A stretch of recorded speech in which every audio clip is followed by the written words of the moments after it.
if Bitcoin is highly speculative, doesn't it only make sense to limit investments to maybe 1 to 5% of a long-term portfolio?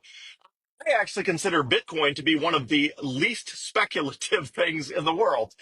In fact, Bitcoin is more certain than just about anything else in the world. There is nothing else in the world for which you can know with absolute certainty that there will only be 21 million, that it's not controlled by any central authority, that nobody can make more of it, that it's easy to authenticate, it's infinitely divisible, it's infinitely durable. Like Bitcoin is just one of the most certain things that exists in the world.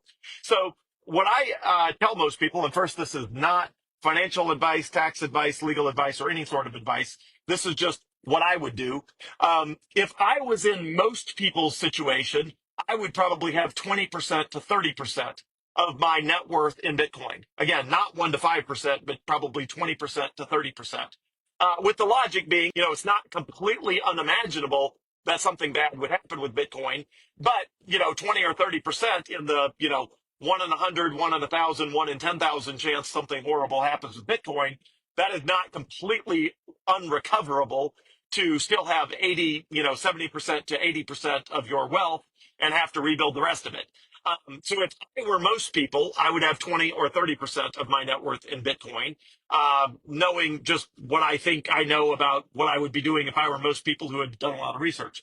Now, I've got 96% of my liquid net worth in Bitcoin. That does not include private company stock and stuff like that, like stock and Prospera.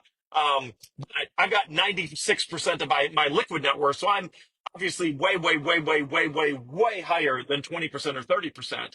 And even for average people, I would say, 1% to 5% is super low.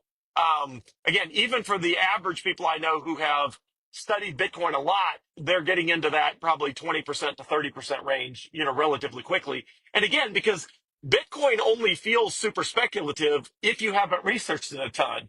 As soon as you've researched it a ton, you realize how speculative everything else is, which then makes you a lot more comfortable with Bitcoin.